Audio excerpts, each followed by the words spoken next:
This episode of the CUInsight Experience podcast is sponsored by Trellance Cooperative Holdings Incorporated. Trellance is the parent company behind some of the most trusted credit union tech providers, such as Rise Analytics, ProBridge, and Optiri. By providing tech to credit unions and investing in new solutions, Trellance aims to create growth opportunities for the entire industry and to empower credit unions to embrace innovative new technology. Learn more at trellance.com. Welcome back to the CUInsight Experience. I'm Randy Smith, one of the co-founders of CUInsight.com, and I'm here with my co-host, my partner in podcasting and life, Jill Nowacki. Hi, everyone. I'm Jill Nowacki, founder and president and CEO of Humanidei. Jill, today's conversation feels especially important right now because we hear the word values everywhere. We do. Every organization has them posted somewhere. They're on websites, they're on walls, they're in annual reports. But the real question is whether we actually show up when the decisions get hard. Exactly. Because values aren't really values unless they stand for something, until they really shape how it is a person leads or lives, even under pressure. And I think people can feel the difference between values that are performative and the values that we live. Yes. And this is why I'm so excited for today's conversation, which is about organizational values and about personal values too. Those key things that really guide how it is we show up every day. Today, we are joined by our good friend, Brent Rempe, President and CEO of First Alliance Credit Union. Brent is known as a thoughtful leader who believes culture, trust, and values aren't separate from business performance. They're foundational to it. Absolutely. Brent, we are so glad to have you here. Welcome to the show. Hey, thank you so much. And thank you for having me back. This is my first experience with the joint co-hosts. And Right? I knew you preferred going by Jilly personally, but I love the fact Jilly is your name on the show now. We're rolling with this one. Yeah, it's the whole self. Yeah. I feel like it'll be official if you change your LinkedIn profile to it. Then you know it's official. So, That's right. So, Brent, let's start here. And this is the big question to just kick us off. What values guide you personally as a leader? That is a big question. So I'm not sure if I can name specific values. Maybe I could, but I want to back up a little bit. And where my value, I guess, North Star came from is growing up seeing my mother exhibit servant leadership. So growing up, she was a stay-at-home mom and committed to serving my brother and myself, raising us, but then was incredibly invested in the community. She was with the junior league and she was on the board of the local junior league. Additionally, I grew up in Tucson, Arizona. It's no longer in existence, but she was on the board of the Tucson Festival Society.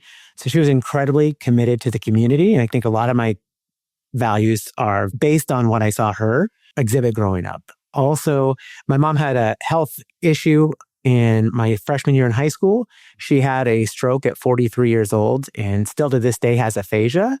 So much so it's speaking to her. Sometimes she struggles with putting together complete sentences, and seeing her struggle and seeing her resilience and seeing her not changing the beat, being so positive and upbeat. I think that I get a lot of my values and a lot of what drives me from my relationship with my mother.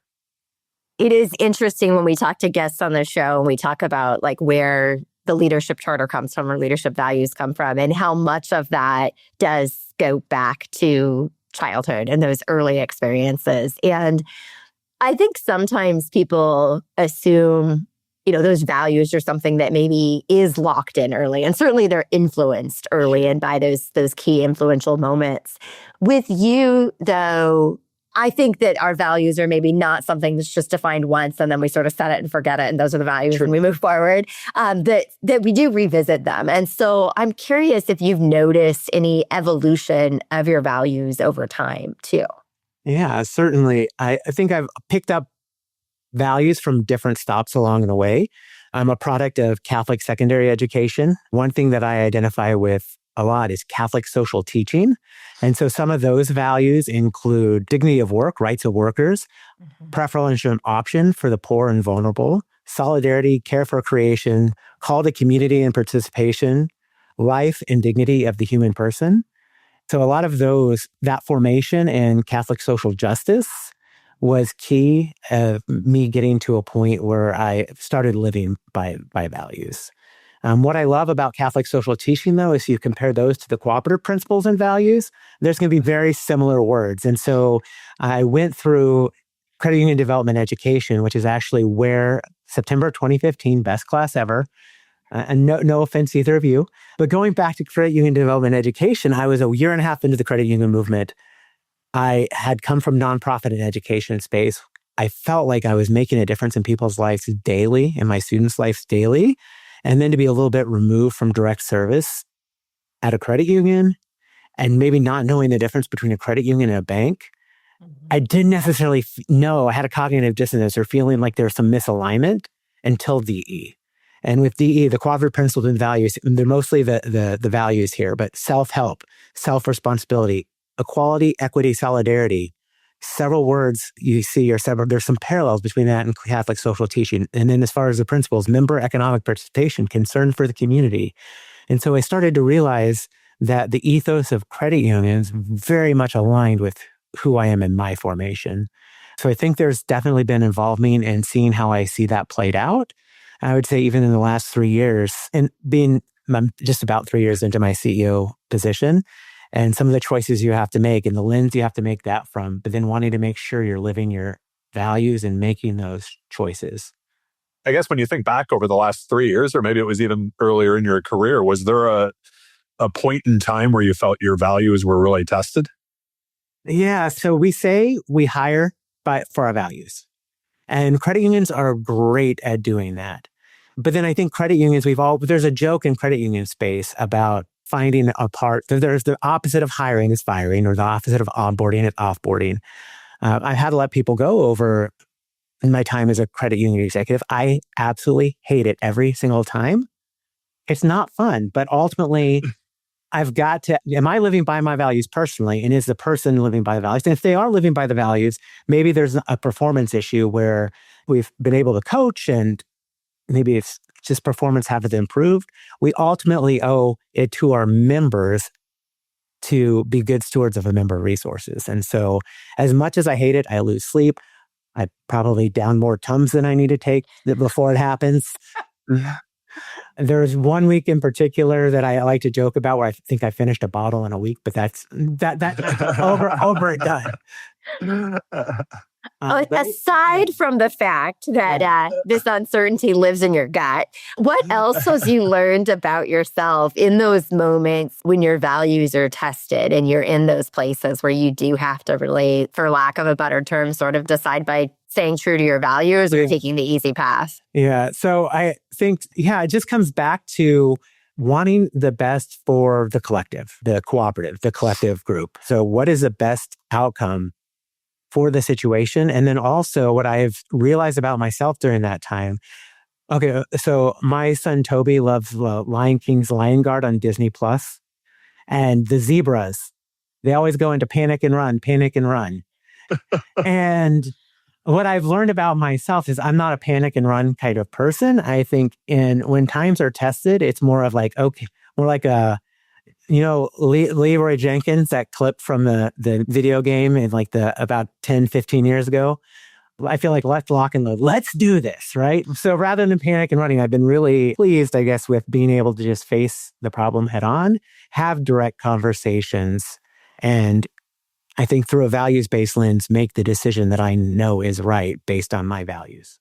Jill, I was interested to ask you about this too, because you coach a lot of people. When you see somebody who's not aligned, like you get to know them, you know their values, and they're either doing things that don't align, or even on that career trajectory, they're looking at something that you just go, this doesn't align with what you believe in. Why are you doing that? Like if somebody feels off, is there something you recommend or what you see, I guess?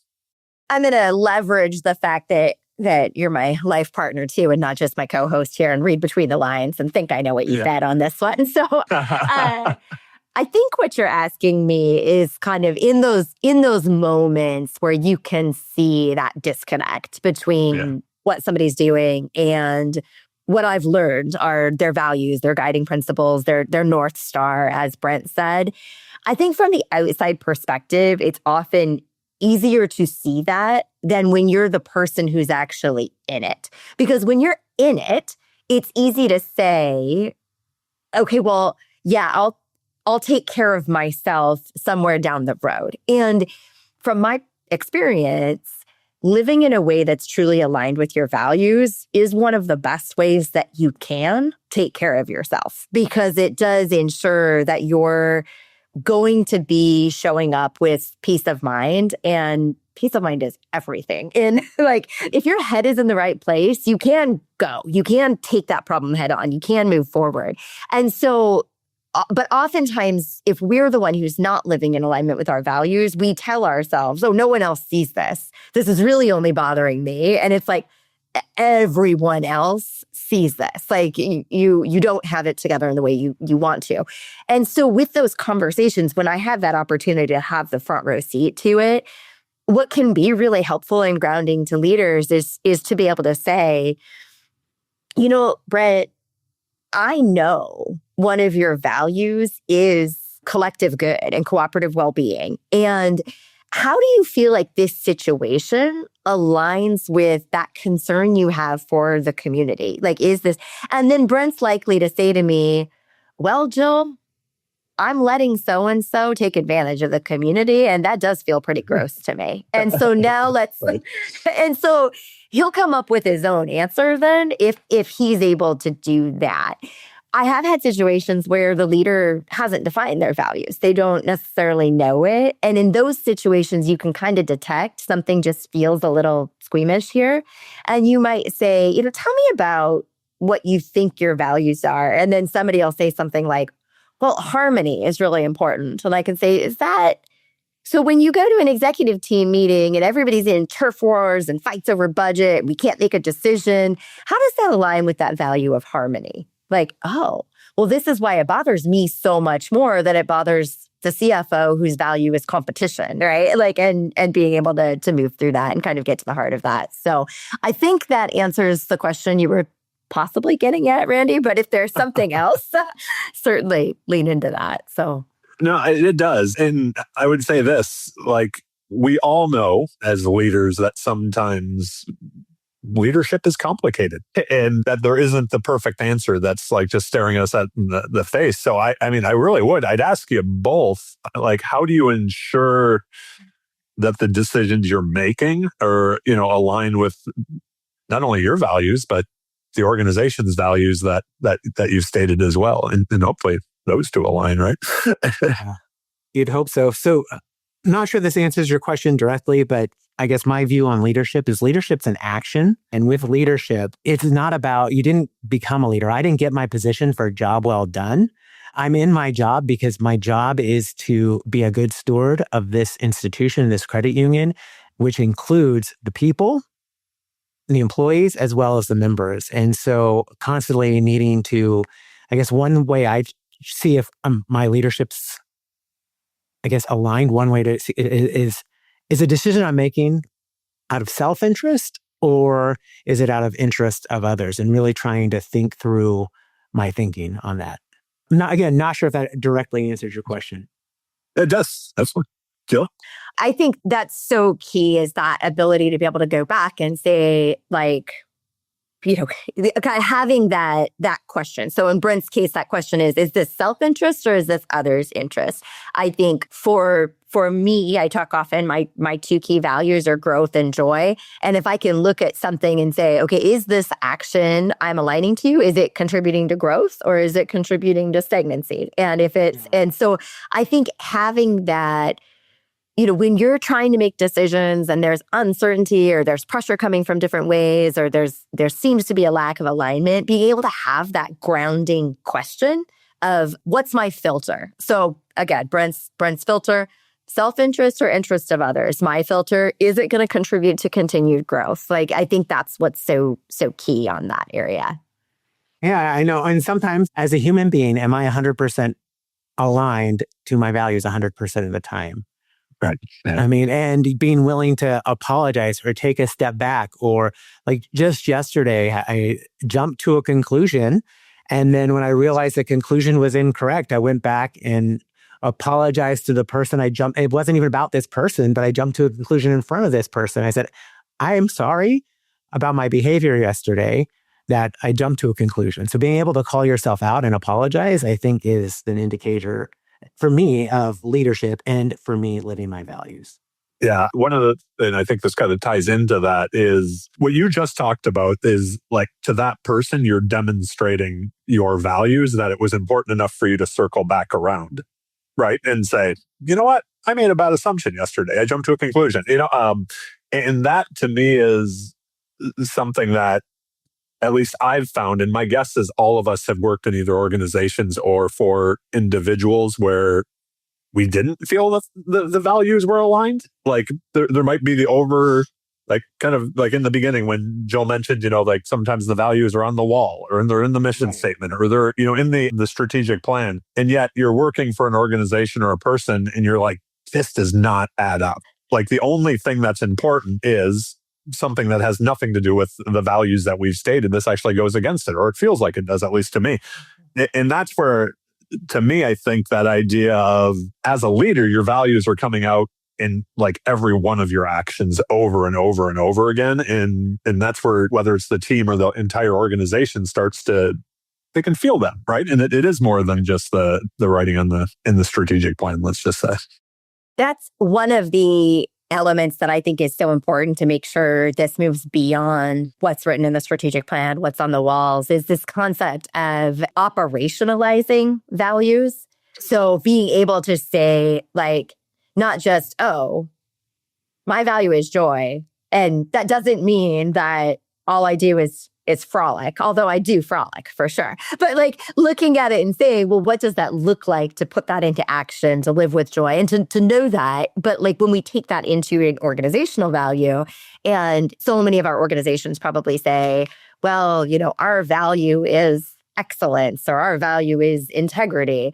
And it's like, well, maybe integrity is kind of like, cool. Well, if I just don't lie, that means I'm operating with integrity. But it's like, well, where are other places that we can really talk about what it looks like to operationalize that integrity? Or if we say, our value is people first, but then we're nice to our members and jerks to our employees, like we need to really talk about like, how does that operationalize in not just how the CEO is showing up, but how the teller shows up, how the manager shows up, how the facilities person shows up in those areas too. And so I think that is, Brent, when you're talking about the idea, like you didn't get the CEO job as like a prize for a job well done. It's a responsibility, not a reward.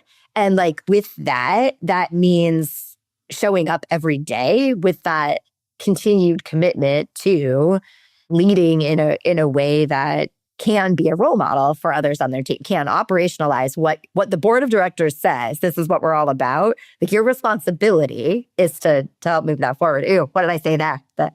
Yeah, you just brought up a really, yes, and everything you said. And I was very fortunate going in. So I was hired in August of 2023, a search by Humanidei. I'm just throwing that out there, give a plug to Humanidei. The plug.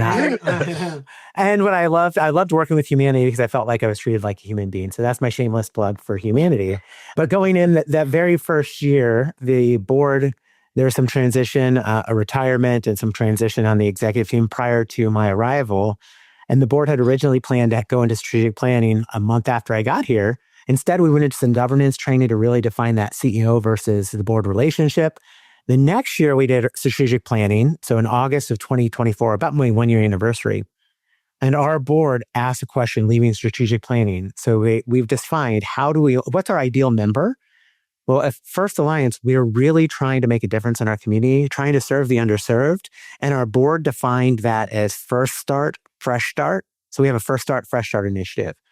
With that in mind, the board asked, do our values? So I think of the values, when I arrived, our mission, vision, values were set by a marketing company, I think in 2016 when we rebranded. Do those still mean anything? Or those align with where we want to go with first start, fresh start? So I asked the team. The team said no. We did a staff survey and some focus group or some feedback loops on that.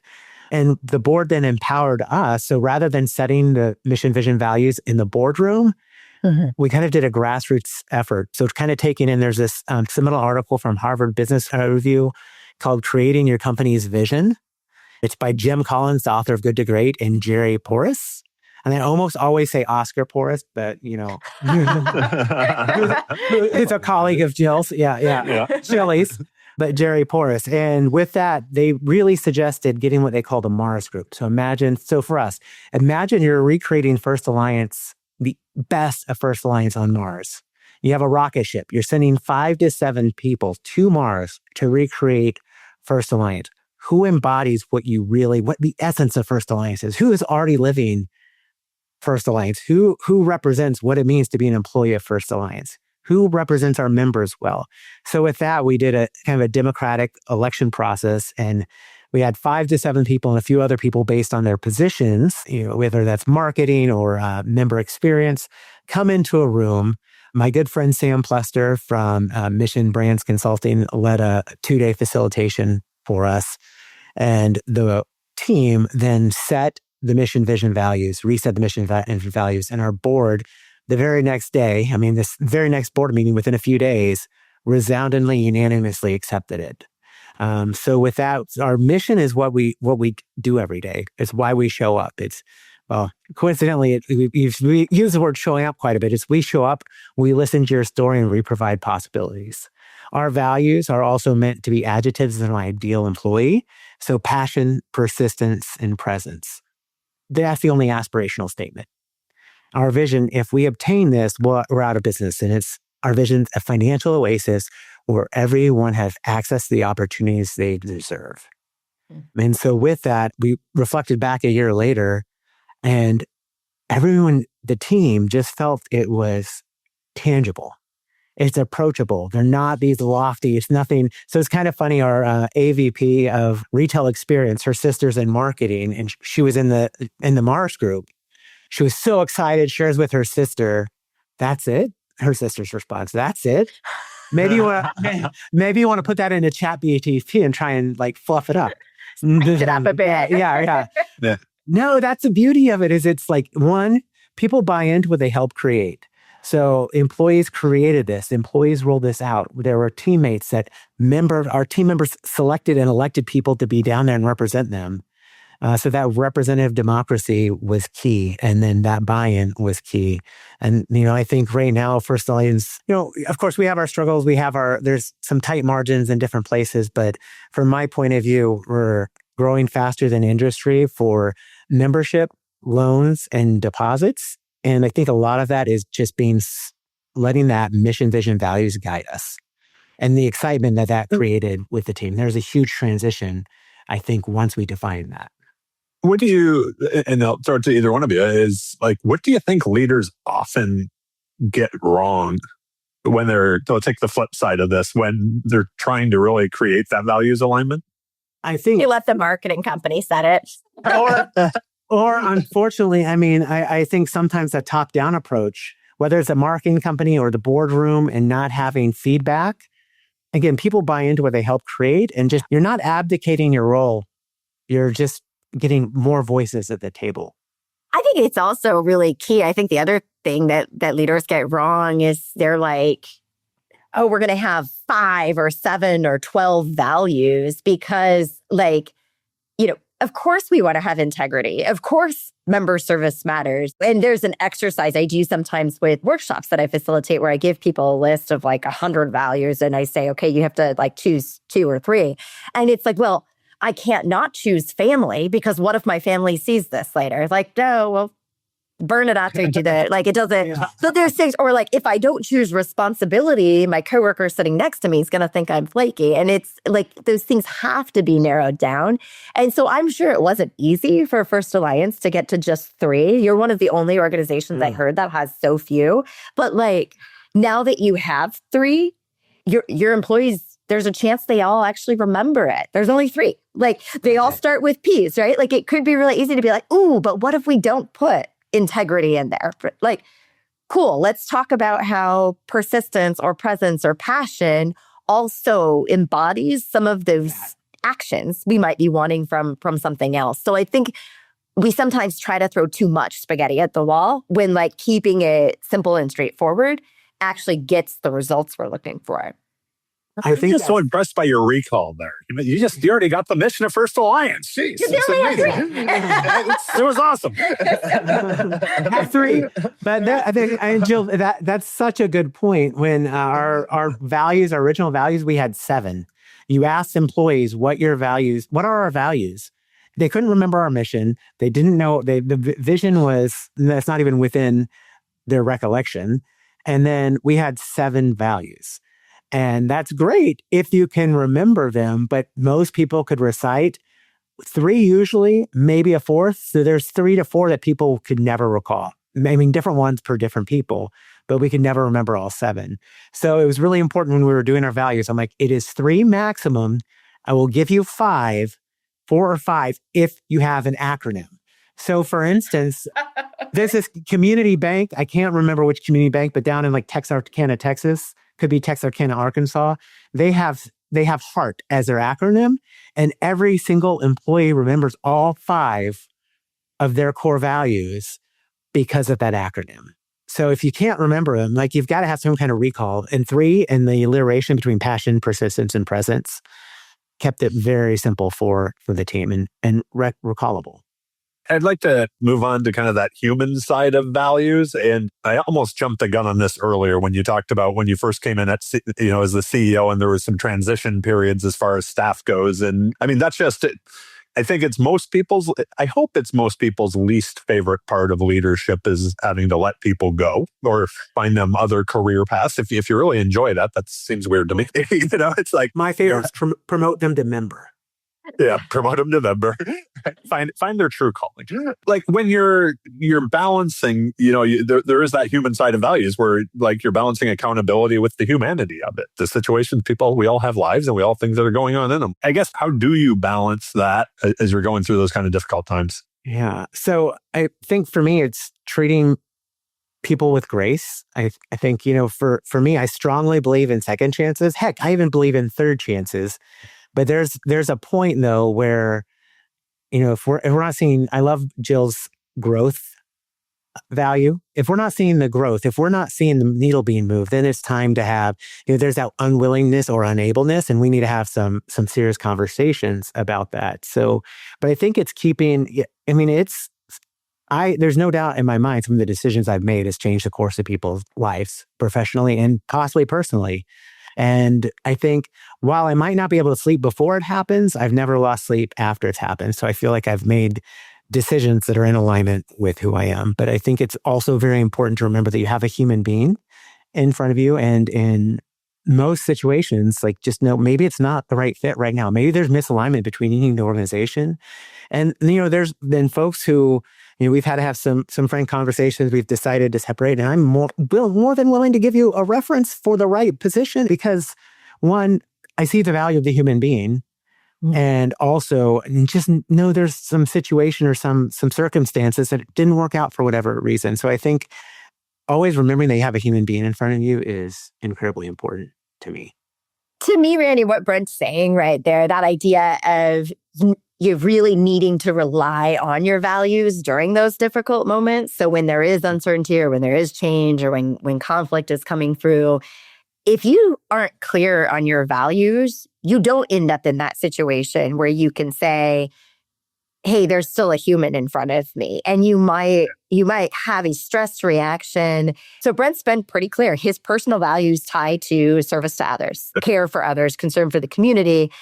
If Brent was like, my number one value is harmony and just feeling peace within myself, there's a way you could show up with that value in that conversation with another person where you're saying, okay, I want to create the biggest sense of peace and harmony. There's also a way you could show up in that conversation, though, if you're not really clear on how to behavioralize that value, where it's like, well, now I'm mad at you because you're creating discomfort for me by underperforming in your job, and you're making me have this difficult conversation. And then you don't show up with that concern for others in that conversation. You show up a little, for lack of a better term, a little bit pissy in it. And it's like, you did this, like your bad behavior is causing you, and instead of that human side of it. And so to me, that idea of not only do values, whether or not we have and live our values becomes really obvious when we're under stress, but having and knowing those values can make those stressful situations much easier to navigate too. They can create those situations where we don't lose sleep after we get through them, because we can look back at it and say, I know I was true to, I was values guided and true to my values and how I handled that. So even if it was hard, there's nothing to lose sleep over. When Brent said that, I was like, that's when you know you were living within your values, right? It can be difficult in the situation, but when it's over, if there's almost the sense of relief, there's not like, ooh, you're second guessing yourself, like I might have made a bad decision there. And you're like, no, that was the right one. That's because I know what we need and what we believe in. So, yeah. Okay, so we're talking a lot about consistency and showing up and authentic alignment with our values. This is for both of you. What's one value that you have seen or you think organizations are like, oh, this is our value, and they really say they care about it, but the one that organizations struggle the most to consistently live out? I'm going to go with the cliche in credit union space. I think service is the value that, what does that even mean? And how service, for me, like how is service even a value this day and age when I think it's a consumer expectation. And so that one I think can be innate in other values. So that one I've seen on the wall. We believe in service, okay. I'll be honest, I think sometimes, and this is not all, I'm not trying to generalize completely, but that everybody says that, talks about the community and that we're part of the community. And you sometimes look at some decisions and say, how does that align with the community? And which part of the community are we talking about, right? Like only the part of the community that quite honestly probably doesn't need our help? Or is it the others? So I think there is, we've all seen examples of it in so many different ways and places. I was sitting here nodding. No one could see it when Brent was talking about service, because there are so many things that I think our members, it should just be table stakes. We should be patted on the back because we got their loan paperwork in on time or something. I mean, that's what you would expect, right? Like, so. Well, Randy, I even loved your mention of the community and what just resonated with me and what you said. I had a conversation earlier today about this, actually, and yesterday too. So it's funny that I feel like there's some alignment between these last three conversations, but so often you pull up call reports and you look at delinquencies and charge-offs. If you're below industry and your community is one of your values, like I think looking at delinquencies and charge-offs or low delinquencies and charge-offs are really, to your point, are you adequately serving people who need it? Or are you lending loans? Are you giving loans? Are you lending to people who can get a loan anywhere? The already well-served. And so I think with that, credit unions were founded, regardless of the credit union. The origin story goes back to some underserved population. For First Alliance, it was a teacher denied by a loan, denied for a loan during the Great Depression, and 7 firefighters came together to lend that teacher money. Every single one of our credit unions have a story like that. If community is your value and you're only lending money to people who need it, which can be evidenced by low delinquencies and charge-offs, like I think that's just where my mind went with what you just said. I see that too. And this is a little bit of a quick tangent. I promise it's a quick tangent about the other place where I think it's so important for values to show up in our organizations is actually on employee evaluations. And I don't necessarily mean like, hey, I'm going to rank you on how well you showed up with passion, persistence, and presence, but being able to say, is what we're measuring actually aligned with values? And so where I see it come up sometimes in CEO evaluations is that the board and I'll be talking, we'll be setting goals, and they'll say, oh, our CDFI credit union, low income service, we're really working on this. And I say, great, what are the success metrics for the CEO? Well, we need delinquency below 30 basis points. Like, okay, well, like this is not your goals.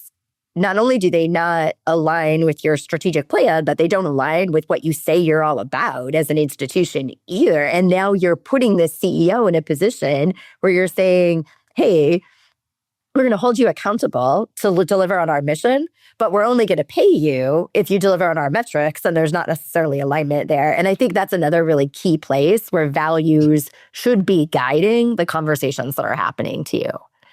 Yeah, to your point, Jill, what I do, I've worked a little bit with, there's a group, Callahan uses the book CEO Excellence from McKinsey and Company through some of their CEO circles. And a friend of mine, Jeff Carpenter from Leoki, gave me a copy of that book. And bringing that back, it was research-based. There's some qualitative research that led to some quantitative research. And they actually have an article to go with it.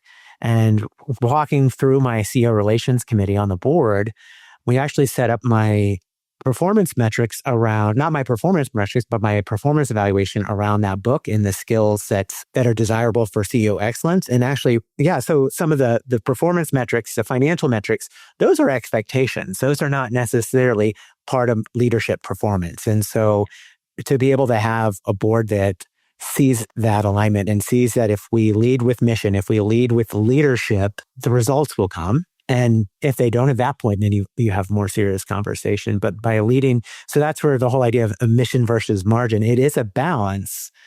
But I strongly believe in mission leading to margin. Like mission is the North Star, mission is guiding, and mission is what's going to be set the competitive advantage for us to get our margin. And I think some of the results we've had in the last 2-3 years here at First Alliance is simply been a result of that. I also, what I loved reading, thinking around values and purpose, recently read, speaking of Callahan too, John Jeffries wrote a book called Callahan's Strategic Growth Framework. And it was all about living your purpose. And so it very much ties into this conversation today. But what I loved about it, between credit union development education, and I think over the last 15 years, I've been able to go back and mentor several times. So I think I also have an African and an European designation, an international designation as well. So all in all, I go about once a year to mentor or get another designation on average. Every single time I walk away with something new and something learning just in time. But reading John Jeffries' book, it was almost a blueprint. So it's May. I read it in February. And his book was like a blueprint of everything we've done at First Alliance in the last 3 years. And so I think it's just so important to keep purpose as a framework, keep that mission, vision, and values up front. Because with that, if you focus on your purpose, the rest is going to come if you're doing it. Because ultimately you're balancing mission and margin, and that mission is going to lead to margin.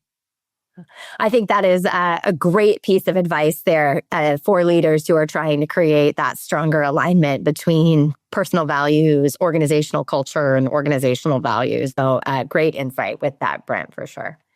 I've got just one more question I wanted to make sure we get in before we to close with some quick questions on the way out. And I would ask both of you this, and I may answer it myself even, but when people work for you or with you, what do you hope, I guess, that they consistently experience from you?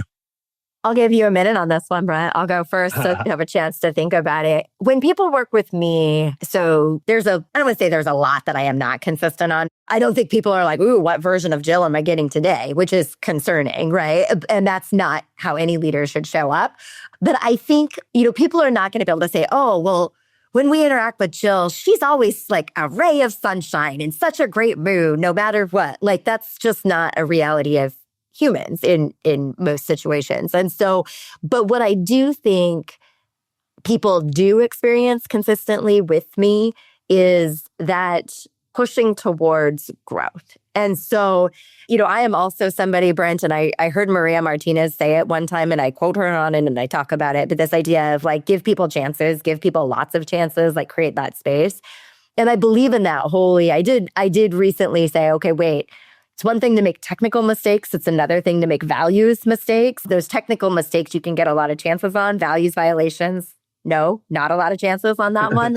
And so from that standpoint, I do think people can consistently expect me, whether it's a client or a team member or even a friend, that I'll be the one who says, but can you take that one step farther? And even Crosby, I think, gets that from me too. And not from the sense where I'm like, he knows if he comes to me and is like, hey, mom, I got an A in English. I'm not going to be, why wasn't it an A+? Like, he's going to get the kudos and the accolades. And he also knows that I'm going to say, cool, how are we going to keep that up? How are we going to move that forward? And, that continued push towards growth. And I think people expect that from me. I think it's probably not always easy to be in an interaction with somebody who's like going to push you for more. But I do think it's a reason that clients come to Humanidei, to me, for hiring, is because they're like, okay, she's going to ask us to level up. She's going to ask us for that next stage of growth. So I hope they experience consistently that pushing towards growth. Yeah. Several things came to mind.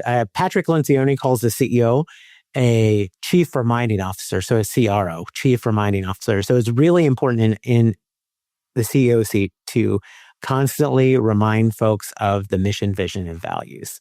And so that's one thing that I think almost like a broken record is, like, I think people expect me to consistently tie it back to the mission, vision, values. Like, I want my team, I've shared with this the other day, speaking of the National Credit Union Foundation, every day with the membership we serve and we strive to serve, every day is like a DE project, right? Always trying to have some kind of human relationship, listen to the community, listen to our members, and be able to serve folks whom other folks frankly can't. So that's some things that I expect, some consistency with me and the team. As far as me personally, I think I'm an ideator. I'm a 7 on the Enneagram. So I like a ton of ideas, a ton of rapid fire ideas, but then also get to a point where I've recognized that sometimes why I want, similar to Jill wanting to move forward, I want to resist complacency, and I expect my team to resist complacency. And we can have ideas, and just because it's a great idea doesn't mean it needs to be implemented tomorrow. Some great ideas you say no to, but we should always be looking to move the needle and be one step better tomorrow than we were today. And so I think that's one thing that my team feels consistently for me, is that push forward.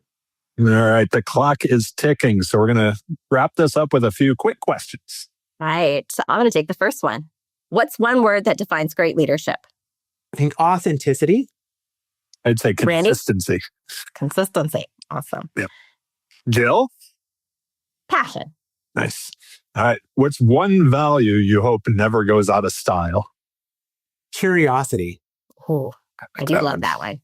I'm going to actually just one up that one. So. I was just going to say I'm copying and pasting that. That was on the TV show we watched last night. So I like that. That was good. All right. What's one habit that helps keep you grounded as a leader? Every morning I sit in a chair with my son, Toby. Just spending that morning that's usually the best part of my day. And that gets me just grounded on some positivity. We also talk about things we're grateful for. So listing those 3 things that I'm grateful for, even one thing that I'm grateful for that day, and listening to Toby. And Beth is not in the chair with us, but she's also participating in the conversation. But just focusing on gratitude and spending time with my son each morning. Brent, thank you so much for doing this again, my friend. This has been a great conversation. Yeah, it reminds me that values aren't just what we say. It's also what our people experience and what we experience with that. And I think one of the big takeaways for me is that the values they're tested when things aren't easy, but they show up all the time. Absolutely. Those leaders who create the deepest trust are usually the ones whose actions consistently match their words with that. So Brent, thanks again for being here today. We appreciate you, friend. Hey, thank you so much for the opportunity. I enjoyed our visit. This was so much fun. And to our listeners, thank you as always for spending time with us today. If you enjoyed this episode, please subscribe on Apple Podcasts, Spotify, or wherever you listen. Share it with a colleague and join us next time on the CUInsight Experience. We'll be back soon with more conversations to help you lead with clarity, confidence, and purpose. And I will add, since Jill didn't, hit her up on LinkedIn. She's on there all the time. So we're back from Mozambique. She's back on there. Any feedback, questions, comments, whatever. She's there, and I hear about them. But until then, take care, everybody, and we will see you next time. Thanks again to Trellance for sponsoring this episode of the CUInsight Experience podcast. To find out more about Trellance, visit trellance.com.